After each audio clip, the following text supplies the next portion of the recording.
If you're listening to this, chances are you've already started thinking about the future, about saving. Mm. We're all sort of conditioned from the moment we start working to believe that the finish line, retirement, is somewhere way out there, maybe in our mid-60s. It's the default setting. Exactly. You clock in, you save the recommended amount, maybe 10%, and then one day, decades from now, you just stop. But what if that finish line wasn't fixed? What if you could actually pull it closer? Dramatically closer. Like, what if you could escape that whole working timeline 20 or even 30 years ahead of schedule? That is the big provocative idea. It's this radical quest that's driving one of the most talked about movements in personal finance today. It's an entire philosophy, really, built around this super aggressive savings and investment strategy, and it's known globally by 4 letters, FIRE.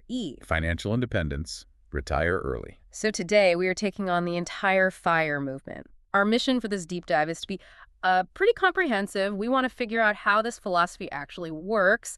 And look at the math. The math is surprising. It's a little counterintuitive. It really is. And then we'll explore all the different ways people are applying it, the different subcategories. And crucially, we have to talk about the criticisms. Is it accessible? Is it sustainable in the long run? We're pulling all the core insights from the source material you shared, which really lays out this entire powerful framework. Okay, so at its foundation, the FIRE movement is a personal finance philosophy that it demands a pretty seismic shift. And what's so interesting is that the initial framework, it's deceptively simple. The execution is obviously anything but. Right. The concept is easy to grasp. The core tenets you see from writers in this space, they distill it down to, 3 logical steps? Pretty much. First, spend significantly less than you earn. Okay. Second, invest that surplus aggressively. And third, Avoid excessive consumer debt, the kind that keeps you on that hamster wheel just to service the payments. that simplicity is what draws people in, I think. It sounds like common sense, but the level of discipline required to execute on, say, a 60% savings rate. That's where it shifts from simple budgeting to a truly complex lifestyle choice. To understand how some people manage to compress a 40-year saving timeline into 10 or 15 years, you have to embrace the financial targets. We need to get right into the mechanism then, the math that dictates the whole time horizon. Okay. Let's unpack this. The very first thing anyone aspiring to retire early needs to know is the definition of enough. Right. What's the goalpost? Exactly. What mathematically defines that state of financial independence? The movement has a very specific answer, and it's all centered on the famous 4% rule. That's right. The 4% rule, often called the safe withdrawal rate, is really the financial bedrock for a lot of people in the FIRE community. It's a concept that originated with a financial advisor, William Bengen, back in the 90s. And it was later popularized by something called the Trinity study. Mm-hmm. Wait, let's just ground that for a second. What is the Trinity study and why is it so important here? Sure. So the Trinity study, it's named after researchers at Trinity University. They analyzed decades and decades of historical market data. Okay. And they were looking specifically at how long a portfolio would last if a retiree consistently withdrew a fixed percentage each year adjusted for inflation. So they were stress testing nest eggs, basically. You could say that. They modeled portfolios with a mix of stocks and bonds, maybe 50-50 or 60-40. Yeah. And the big finding was that if you withdrew 4% of your starting principal in that first year, historically, your money had an extremely high probability of lasting at least 30 years without running out. 30 years. And that's the standard retirement time horizon people plan for. Exactly. So the 4% rule is this viability test for your nest egg. And this leads to the absolutely critical target that defines financial independence. If 4% of your total portfolio needs to cover 100% of your annual expenses, Then your total portfolio has to be at least 25 times those annual expenses. 25 times, that's the number. That 25x number is the goalpost. It's the metric that transforms this abstract idea of saving into a concrete, measurable objective. So if you figure out your annual spending in retirement will be, say, $40,000, The rule says you need $1 million portfolio. $100,000 in spending, you need $2.5 million. This magic multiplier, as some advocates call it, it sets the definition of independence in stone. so we know the destination 25 times our expenses. But the true aha moment of the FIRE movement isn't just knowing the target, it's understanding this powerful sort of nonlinear relationship between your savings rate and the time it takes to get there. This is where it gets really, really interesting because the impact of increasing your savings rate is exponential. It is not a simple one-to-one trade. Right, it's not like saving 20% gets you there twice as fast as saving 10%. Not at all. The source material explains it conceptually.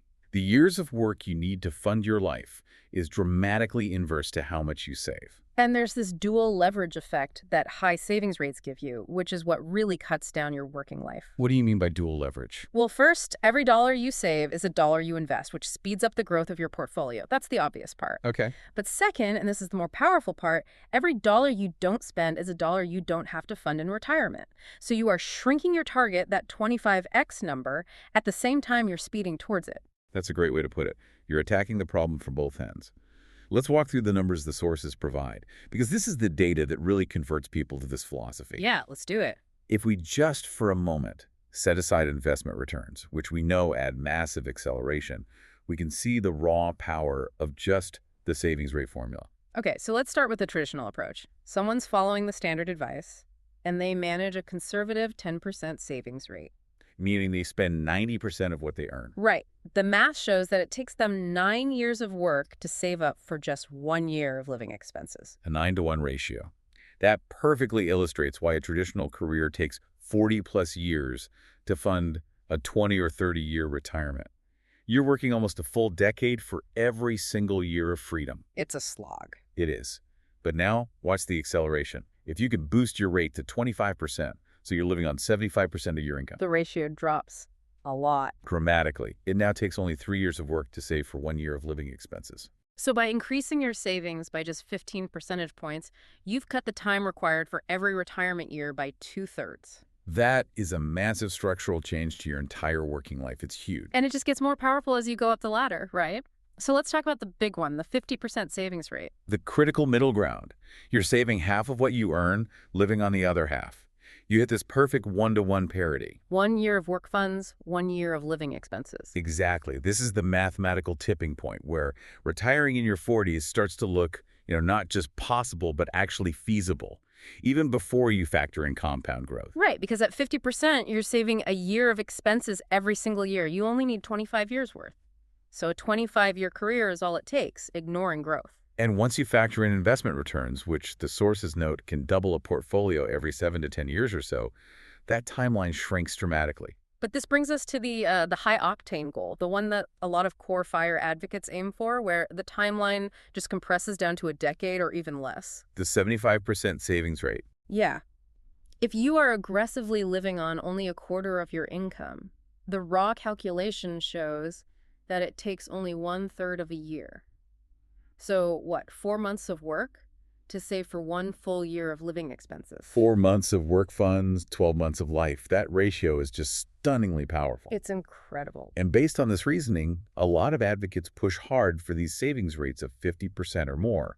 The sources specifically point out that if someone maintains that really ambitious 75% rate, even if you ignore investment growth completely, they can accumulate 25 times their annual expenses in less than 10 years. Okay, let's pause on that 75% rate, though. I mean, that sounds amazing, but isn't that mathematically impossible for anyone living in a major city without a massive 6-figure income to start with? That is a critical challenge. It's a huge one, and it's something we're definitely going to address directly in a bit. Okay. But just looking at the math, achieving that rate demands either an exceptionally high income or a radically low expense base, or, and this is most common, a combination of both. It requires a level of discipline that goes way beyond just canceling a few subscriptions. Oh, absolutely. It means challenging every single expense. Housing, transportation, food, hobbies, everything. It's the difference between having a budget and having a complete lifestyle overhaul. But, while this math is compelling, we have to acknowledge the caveats that commentators point out. We do. The actual timeline for early retirement is far more variable than a simple calculation suggests. Because the simple math ignores the messy reality of the real world. Absolutely. We're talking about investment returns, which are unpredictable. We're talking about inflation, which eats away at your purchasing power. Taxes, too. Taxes, which affect you when you're saving and when you're withdrawing. Okay. And the big one, lifestyle inflation. That tendency for your expenses to creep up over time, which can completely sabotage your retirement number if you're not careful. So the formula shows the pure potential. But the real world requires a solid plan, disciplined investing, and a strategy to navigate withdrawals. And all those variables are exactly why the movement has developed a whole spectrum of approaches. Exactly.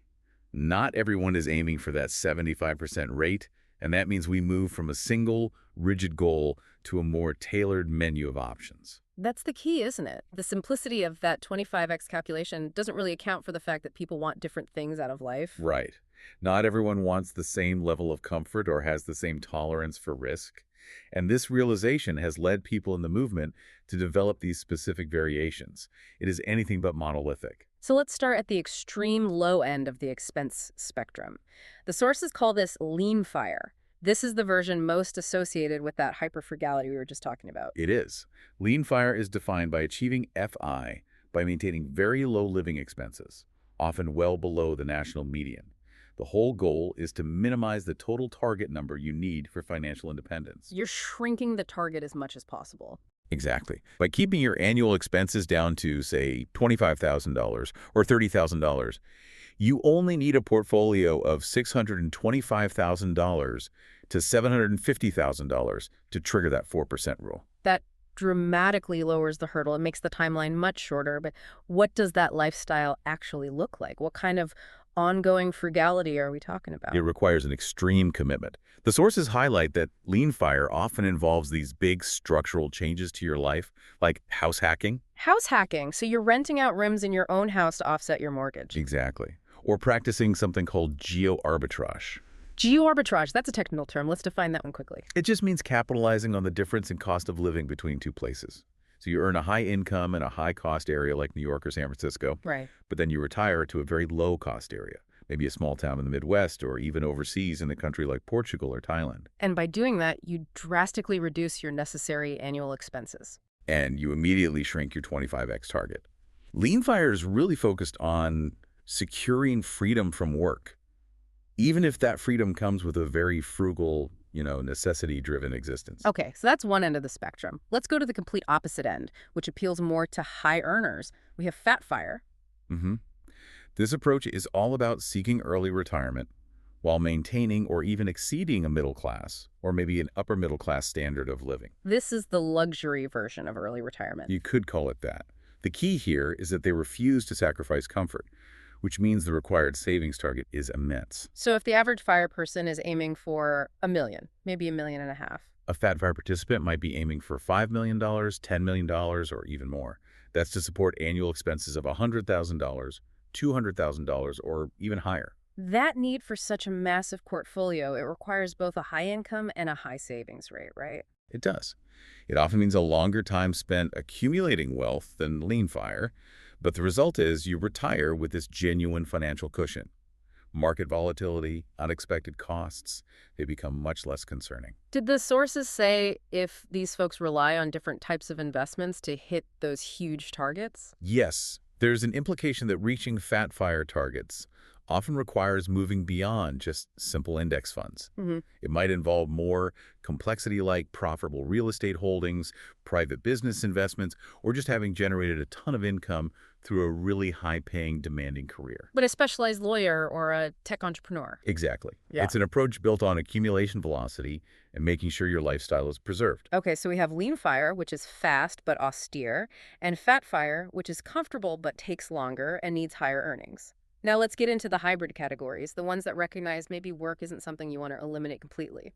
The first one is BaristaFIRE. BaristaFIRE is a form of semi-retirement. It's supported by part-time or lower-stress work. It's an explicit acknowledgement that you don't need the full 25x portfolio if you're still bringing in some extra income. Precisely. The name itself, it comes from the idea of working a low-stress job, maybe at a coffee shop, purely for a little income and, critically, for the benefits. That dual purpose is so important. The part-time income, combined with maybe some small portfolio withdrawals, covers your day-to-day expenses. Which significantly reduces the pressure on your investment portfolio.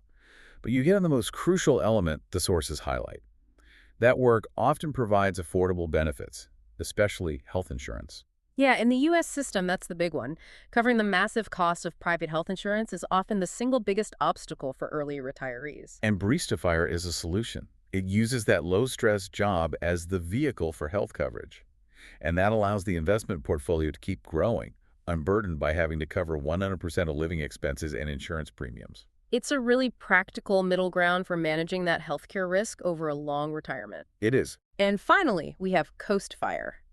This strategy is focused almost entirely on the early accumulation phase, and it's a brilliant way to get some immediate peace of mind. It is.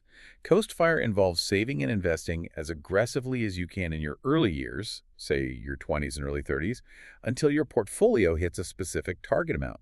They call it the Coast number. And once you hit that Coast number, what's different about it? The key insight is that once that target is hit, you can reduce or stop making contributions entirely. Really? Yeah. The calculation is that this initial lump sum is now large enough that through compound interest alone, it is projected to grow to your full FIRE number by the time you hit the traditional retirement age, like 60 or 65. The heavy lifting is done. That is a phenomenal concept because it shifts the financial pain, the aggressive saving, to the period when you probably have the highest tolerance for it, when you're young. And then you just let time and the market do the work for the next 20 or 30 years. It fundamentally separates financial independence from the explicit need to retire early. It does. CoastFIRE people gain this profound freedom of knowing their future is funded, even if they still need to work a regular job just to cover their current living expenses. The pressure changes completely. You're no longer chained to a high-stress job just out of fear for the future. You could pivot to a less lucrative career, something you're passionate about. Or just a lower stress job. Immediately. These subcategories really show that FIRE is less a rigid dogma and more a set of powerful financial tools you can customize. But before it became this diverse movement, it had to start somewhere. It did. Let's dive into its history and the cultural context that took it from this niche idea to a mainstream phenomenon. When we look at the history of FIRE, it's so important to realize that the core ideas, aggressive saving, simple living, they're not new. Not at all. They significantly predate the internet age. The main ideas trace back to some pretty foundational texts published decades ago. And the sources point straight back to the 1992 bestseller, Your Money or Your Life, by Vicki Robin and Joe Dominguez. That book was revolutionary. It didn't just talk about money management, it framed your earned income as your life energy. Right. It laid the philosophical groundwork for this whole thing by asking readers to calculate the true cost of their purchases in hours of their life. It was the pre-digital template. It focused on conscious consumption and maximized the value of the life you trade for a paycheck. So that book gave us the philosophy, but the concrete math, the part that connects your savings rate directly to your retirement timeline, that came a bit later. It did. That relationship was really explicitly described in a 2010 book called Early Retirement Extreme by Jacob Lund Fisker. Okay. Fisker's work took that concept of simple living and paired it with the mathematical relationship we explored earlier. His book provided that initial quick projection template, linking income and expenses directly to the time it takes to reach your goal. So those works provided the theoretical blueprint, but for the movement to really explode, especially with millennials in the 2010s, it needed a digital champion, someone who could bridge that gap between abstract philosophy and real-world action. And that champion arrived in 2011 with the launch of the Mr. Money Mustache blog by Peter Adeney. Ah, yes, Mr. Money Mustache. Adeney took these, sort of esoteric concepts of extreme savings and made them relatable, accessible, and frankly, kind of cool. His platform generated immense interest in retiring early through deep frugality. He really helped popularize the entire FIRE movement for a new digital generation, didn't he? He did. His blog didn't just talk about saving. It talked about the philosophy of maximizing happiness while minimizing spending. He was constantly challenging that ingrained societal pressure to consume. And he provided these clear, real-world examples of radical frugality. I remember reading about, high-efficiency home utilities, learning DIY skills instead of paying people. And riding a bike instead of owning a car. That was a big one. It just resonated so strongly with people who were looking for an alternative to consumer culture. But the movement didn't stay static. As FIRE got bigger and more visible, new voices started introducing new strategies. Right. Recognizing that not everyone wanted to embrace extreme austerity. The source material highlights Grant Sabatier, who wrote Financial Freedom in 2019.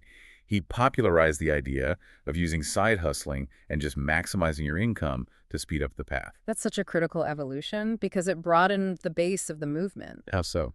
Well, initially, FIRE was defined mainly by cutting expenses, the E side of the equation, playing defense. Okay. Sabatier emphasized maximizing the I side, the income, Playing offense, why spend decades painfully clipping coupons if you can spend a few intensely focused years building side businesses or negotiating a huge raise? It provided another path, a path for people who maybe found extreme frugality unsustainable, or who lived in high-cost areas where it's hard to trim expenses, but they had a high capacity to earn. And that combined approach cut expenses and aggressively grow income is what really propelled FIRE into the broader cultural consciousness around 2018. That's when the mainstream media outlets like the Wall Street Journal and the New York Times, they started giving it significant coverage. It wasn't just a niche blog concept anymore, it was a societal trend. And we have data to back that up. A 2018 Harris poll found that 11% of wealthier Americans over 45 had heard of the FIRE movement by name. 11%, that's pretty significant. But even more telling, 26% were aware of the concept itself. Radical savings for early retirement, even if they didn't know the acronym. Wow. That shows it had moved far beyond just Reddit forums. It had. And we can't overlook the role of social media in all this. The sources mention how these digital platforms gave visibility to workers everywhere who were just unhappy with the status quo. The 9-to-5 grind, the fear of economic insecurity, the burden of debt, all of it. And it created this powerful juxtaposition, didn't it? On one hand, social media is constantly showing you these glorious and expensive lives, driving you to consume more. But on the other hand, it allowed people to transparently share their own journey toward financial freedom. It provided this counter-narrative of intentionality and delayed gratification. It became a real community, driven by online forums where people could discuss specific challenges like maximizing their 401k or finding cheap housing and solve them together. It turned a dry mathematical strategy into a community-supported lifestyle movement, all centered on control and intentionality. But like any big popular movement that promises radical results, FIRE is not without its extremely sharp and, frankly, necessary critics. It is not. We need to dissect the issues of accessibility and the long-term safety of the underlying math. Okay, so the most immediate and maybe the most powerful criticism leveled against FIRE revolves around income disparity. It's a huge one. The core mechanism requires savings rates of 50, 60, 75%. And critics argue, with a lot of evidence, that those rates are practically impossible for the majority of the working population. This is just a matter of basic economics, right? And structural inequality. Critics point to the fundamental challenge of saving that much on a modest income. If you're a lower-income worker or you live in a place with high costs for necessities housing, childcare achieving a high savings rate requires not just extreme frugality, but extreme sacrifice just to meet basic non-negotiable expenses. When a huge chunk of every paycheck is already gone, allocated to rent, utilities, food, minimum debt payments. Where's the 50 cents on the dollar to save? It's just not there. The ability to save aggressively requires a structural surplus between your income and your necessary expenses that a lot of people simply don't have, no matter how hard they budget. And the sources highlight this observation that some of the movement's most famous proponents, including Peter Adney of Mr. Money Mustache, they came from backgrounds with high-paying, specialized jobs, like software engineering. And while their frugality is admirable, their high salaries gave them a massive head start. And that is the core of the income disparity critique. The path is just fundamentally easier, or maybe only even viable, for those who are already high up on the income ladder. If you start out making six figures early in your career, hitting a 50% savings rate is still challenging, but it's structurally doable. But if you're earning minimum wage or working multiple low-wage jobs, a 50% savings rate starts to look like a fantasy. There's an ethical dimension to this too, isn't there? The movement, in its purest form, can risk promoting this idea that if you aren't achieving FIRE, you're just not trying hard enough, you're not frugal enough. Exactly. It can shift the focus away from structural economic issues like wage stagnation or the high cost of education and put it all on individual moral failure. And authors like Tanja Hester and others remind us that for many, many people, frugality is just a prerequisite for survival. It's not a choice. That is the essential distinction. FIRE requires optional frugality that generates a massive surplus, and that option is not available to everyone. Okay, so moving beyond the social critique, there's a fundamental financial argument against the movement as well. And it centers on the reliability of that core 4% rule, especially for people who retire incredibly young. This is the withdrawal rate debate. It's all about whether early retirees are setting aside enough money for safe withdrawals over what could be very long multi-decade retirements. Right. As we said, the 4% rule from the Trinity study, it assumes a 30-year retirement window. Which is fine for someone retiring at 65. But if you retire at 35, you're not planning for a 30-year retirement. You're planning for a 50, 60, maybe even a 70-year retirement. And that extra length introduces a massive variable called sequence of returns risk. We need to define that risk clearly. What is it? Sequence of returns risk is the danger that you get bad market returns right at the beginning of your retirement when you start withdrawing money. Okay. In a traditional retirement, if your portfolio drops 30% in year one, it's bad, but you still have 29 years for the market to recover while you draw down. But if you retire at 35 and market crash happens, those early withdrawals can deplete your principal so badly that the portfolio never fully recovers, even when the market eventually rebounds. So the longer your retirement is, the more dangerous that sequence risk becomes. A big drop in your first 5 years could decimate your principal at a time when you have decades of withdrawals still ahead of you. And this is exactly why many financial commentators argue the 4% rule is just not safe enough for a 50-year horizon. So what's the alternative? This risk prompted several economists and financial commentators to advocate for a more conservative safe withdrawal rate. The sources cite experts like Tanja Hester and the economist Karsten Jeske, who argue that for those retiring decades early, a rate of 3.5% or less is necessary. 3.5%. Jeske specifically suggested what, 3.25 to 3.5? Yes, as a far safer target for a long retirement. Now, that adjustment, it sounds minimal. It's only half a percentage point. But the implication for your total portfolio target is massive, isn't it? It is. If you accept this more conservative argument, that simple 25x multiplier is no longer enough to guarantee your money will last. So what's the new number? If you adopt a 3.5% withdrawal rate, the math requires you to accumulate approximately 30 or more times your annual expenses, not just 25 times. 30 times? That is a significant increase in the required nest egg just to build in a greater safety margin. It is. Let's make that tangible. If our hypothetical LeanFIRE person spends $40,000 a year, the 4% rule says they need $1 million. Right. But if they adopt the conservative 3.5% rule, their target jumps to roughly $1.14 million. That's an extra $140,000. For someone who is already sacrificing to hit a 50% savings rate, an extra $140,000 could be 2 or 3 more years of high discipline work and saving. And for a FatFIRE person, say, with $200,000 in expenses, the difference between a 4% withdrawal rate, that's a $5 million target, and a 3.5% rate is a $5.71 million target. It's over $700,000 more. $700,000 extra purely for safety against market volatility over a 6-decade retirement. That extra time and money is the financial community's way of saying, look, the math, the FIRE is sound. But if you're trying to stretch this money over 50 or 60 years, you need a bigger buffer. The margin for error just shrinks significantly the longer you rely on your investments. So the key takeaway from the critics isn't that FIRE is impossible. Not at all. It's that the high-stakes, multi-decade nature of early retirement demands extreme caution, and maybe a target closer to 30x your expenses, not 25x. So the FIRE movement gives you these powerful tools, the savings rate formula, the 25x target, but the conservative view warns that you might need to shift that target depending on your risk tolerance and just how long you plan to be retired. #outro. So we've covered a tremendous amount of ground today, really looking deep into the structure and the critiques of this life-changing movement. We really have. To recap, the FIRE philosophy pushes way beyond that standard 10 or 15% savings rate. Right. It recognizes the nonlinear exponential power of high savings rates to drastically cut down the time you spend working. And the numerical foundation for all of it is the 4% rule, which demands a portfolio equal to 25 times your annual expenses. But, as we just discussed, serious critics, who are very aware of the risks of a multi-decade retirement, they advocate for a more cautious 3.5% withdrawal rate. Pushing that portfolio target closer to 30 times your expenses or even more. And we also established that FIRE is not one size fits all. It's a whole spectrum of strategies you can customize. We have LeanFIRE. Extreme frugality, fast path. FatFIRE. Robust lifestyle, but a much larger target. Then BaristaFIRE.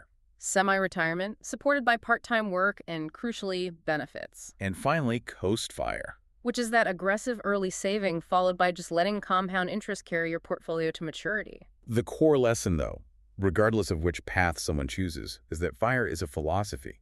It offers structured budgeting and aggressive savings to achieve a life you want. It's fundamentally about leveraging that powerful relationship between your income, your spending, and your time to regain control of your own schedule.